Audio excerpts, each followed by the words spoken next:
अस्सलाम वालेकुम नाज़रीन किराम, पाकिस्तान के सेनेट से बड़ी ब्रेकिंग न्यूज। पहले बात थी विकेटें उठाकर भागने की, और अब हो सकता है कि पूरे के पूरे ग्राउंड में पानी छोड़ दिया जाए और यह ऐलान कर दिया जाए कि जब तक ग्राउंड नहीं सूखेगा उस वक्त तक मैच नहीं होगा। जी हां, बिल्कुल आप हैरान ना हो, पाकिस्तान के सेनेट में यह करारदाद पेश कर दी गई है। दिलावर खान साहब पाकिस्तान मुस्लिम लीग नून के सेनेटर हैं, उन्होंने यह करारदाद पेश की है कि मुल्क के अंदर इलेक्शन को मुलतवी कर दिया जाए, और वजह यह दी है कि मौसम ठीक नहीं है। अब आप ये सोचेंगे कि मुल्क के अंदर सर्दी है, ये वाला मौसम ठीक नहीं है। नहीं नहीं भाई, इस मौसम की बात नहीं हो रही, उस मौसम की बात हो रही है जो आपको सर्विस के अंदर नजर आता है। उस मौसम की बात हो रही है। आप बच्चों से पूछे इमरान खान, नौजवानों से पूछे इमरान खान, बूढ़ों से पूछे इमरान खान, पंजाब की आवाम से पूछो, सिंध में जाके सर्वे करवा लो, केपी में जाके पूछो, बलोचिस्तान में जाके पूछो, हर तरफ मौसम में इमरान खान नजर आ रहा है। तो ये नून लीग की ख्वाहिश है कि जब तक ये मौसम चेंज नहीं होता तब तक पाकिस्तान के अंदर इलेक्शन नहीं होने चाहिए।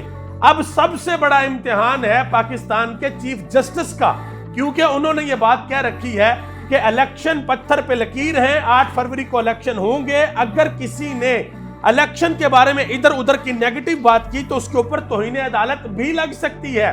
अब देखना यह है कि एक तरफ तो चीफ जस्टिस नवाज शरीफ की ताहयात नाअहली का केस खत्म करने के लिए दिन रात सुप्रीम कोर्ट में समातें कर रहे हैं, और दूसरी तरफ पाकिस्तान के सेनेट में करारदाद पेश हुई, उसको मंजूर भी कर लिया गया और उसका नोटिफिकेशन भी जारी कर दिया गया कि भाई जो इलेक्शन है उनको मुलतवी कर दिया जाए। अब एक और बड़ी अहम बात है, वो भी मैं आपके सामने रखने लगा हूं, यह जरा देखिएगा। आपको याद होगा इमरान खान ने भी एक दो दिन पहले इकोनॉमिस्ट के अंदर जो एक कॉलम लिखा था जिसमें इमरान खान ने एक एक चीज पूरी दुनिया को बता दी थी। इकोनॉमिस्ट के अंदर मैं एक और आपको बात बता दूं कि ये एक ऐसा जरीदा है कि जहां पे आप खुद कुछ नहीं लिख सकते। मतलब हामिद मीर बहुत बड़ा जर्नलिस्ट है, तो ये कहे कि जी मैंने लिखना उसके अंदर नहीं लिख सकता, या कोई और लिखना चाहे नहीं लिख सकता। इकोनॉमिस्ट खुद इन्विटेशन देता है कि आप आए और आप हमारे लिए लिखें। तो उन्होंने इमरान खान को इन्विटेशन दिया था। इमरान खान ने एक एक चीज नीचे से लेकर ऊपर तक कि मुझे जेल के अंदर बंद किया हुआ है, मुझे किसी किस्म की लेवल प्लेइंग फील्ड नहीं दी जा रही, मेरे लोगों के साथ क्या किया जा रहा है, मेरे लोगों को कितनी बड़ी तादाद में जेल के अंदर बंद किया हुआ है, पाकिस्तान के अंदर इलेक्शन मजाक होने के लिए जा रहे हैं। ये सारी चीजें इमरान खान ने इंटरनेशनल दुनिया को, बैनुल अक़वामी दुनिया को बता दी है। अब देखना यह है कि पाकिस्तान के अंदर क्या होता है। पहला नतीजा तो आपके सामने आ गया कि सेनेट के अंदर जो है वो करारदाद मंजूर हो गई है। आगे आज हफीजुल्लाह नियाज़ी साहब ने एक बड़ी अहम बात की है, और यकीन करें कि ये इंतहाई अहम बात है। ये मैं नहीं कर रहा, हफीजुल्लाह नियाज़ी ने किया, उन्होंने अपने कॉलम में भी लिखी और टीवी के ऊपर भी आकर बताया। उन्होंने कहा जी मुझे बदकिस्मती से यह कहना पड़ रहा है कि इमरान खान एस्टेब्लिशमेंट से जंग जीत चुका है। जो इमरान खान और एस्टेब्लिशमेंट आमने सामने है, यह जंग इमरान खान जीत चुका है। यह बात हफीजुल्लाह नियाज़ी ने की है। और मोहम्मद मालिक साहब ने भी एक बड़ी अहम बात की है। उन्होंने कहा जी एक अदारे ने सर्वे करवाया है और उनकी रिपोर्ट के मुताबिक लाहौर में कौमी असेंबली की 14 सीटों में से सिर्फ 3 सीटें पाकिस्तान मुस्लिम लीग नून जीत रही है। 14 में से 3 सीटें पाकिस्तान मुस्लिम लीग नून जीत रही है, और बाकी सारी की सारी सीटें पीटीआई जीत रही है। वही 80% का तनासब 80-20 का, यानी कि 80% मकबूलियत इस वक्त इमरान खान की है। आगे आ जाए जी, नुसरत जवेद साहब ने एक बड़ी अहम बात की है अपने टीवी प्रोग्राम में। उन्होंने कहा जी इमरान खान ने द इकोनॉमिस्ट के अंदर जो कॉलम लिखा है वो पाकिस्तान के तमाम अदारों के खिलाफ चार्जशीट है। और इमरान खान ने यह भी कहा था, आपको याद होगा इमरान खान ने कहा था अगर मैं जेल के अंदर चला गया तो मैं और ज्यादा खतरनाक हो जाऊंगा। अब इमरान खान बैठा हुआ जेल के अंदर, और सारी की सारी पाकिस्तान की सियासत जो है वो अडयाला जेल के इर्द गिर्द घूम रही है, इमरान खान के इर्द गिर्द घूम रही है, इमरान खान की पार्टी के इर्द गिर्द घूम रही है।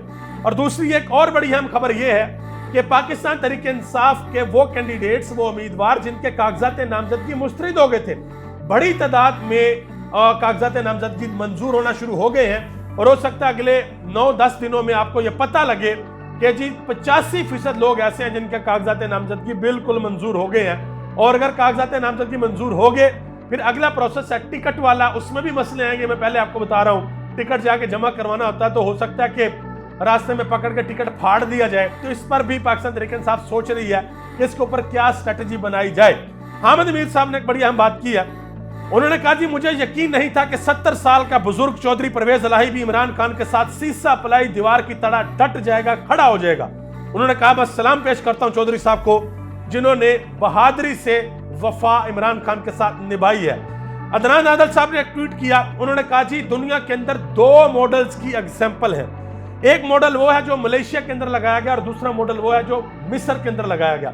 मलेशिया ने जमहूरियत और मुआशी तरक्की का रास्ता इख्तियार किया और मिस्र ने आमरीयत और अमरीकी इमदाद पर इन्हिसार का रास्ता अपनाया। पाकिस्तानी कौम को फैसला करना होगा कि उसने जमहूरियत पर इन्हिसार करते हुए अपने कदमों पे खड़े होना है या फिर यह सोचना कि नहीं नहीं नहीं अमरीका हमारी मदद करेगा, अमरीका में पैसे देगा, IMF जिंदाबाद। अब पाकिस्तानी कौम ने इस बात का फैसला करना है। इमरान खान की बहन अलीमा खान ने आज एक बढ़िया बात की है। उन्होंने कहा जी इमरान खान ने कहा है कि जब मकसद बड़ा हो तो जेल का सेल बड़ा या छोटा होने से कोई फर्क नहीं पड़ता। उन्होंने कहा कि इमरान खान ने किसी अदारे से कोई लड़ाई नहीं लड़ी है और ना इमरान खान की किसी अदारे से कोई लड़ाई है। इमरान खान के ऊपर हमला हुआ तो उनका हक है कि वो किसी का नाम लें। ये अलीमा खान ने आज बात की है। और उमर डार की वालदा रिहाना इम्तियाज डार, उन्होंने आज कहा कि मैं तो खड़ी हूं और इलेक्शन भी लड़ूंगी। ये एक मां का वादा है कि मैं आखिरी हद तक जाऊंगी, चाहे इसके लिए मुझे कितनी भी बड़ी कुर्बानी क्यों ना देनी पड़े।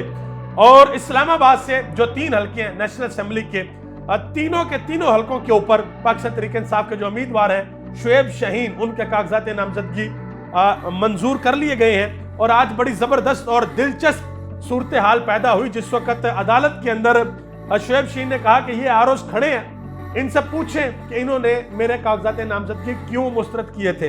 तो आगे से जज साहब ने कहा कि वो बाद में इनको मसूल हुए होंगे, जब आप वहां पर नहीं थे तो बाद में किसी ने बताया होगा कि भाई कर दे इनके मुस्तरद। बहरहाल उनके तीनों हलकों से कागजात नामजदगी जो है वो मंजूर कर लिए गए हैं। अब देखना यह है कि मैच होता है कि नहीं होता। भाई अगर तो ग्राउंड में पानी आ गया तो फिर हो सकता है कि 2 दिन 4 दिन या 2 महीने 2 साल कितनी देर बाद मैच होगा। अब ये बहुत इंपॉर्टेंट चीज बन गई है। आप सबका बहुत बहुत शुक्रिया। पाकिस्तान जिंदाबाद, पाकिस्तान के अवाम और पाकिस्तान के इदारे पाइंदाबाद।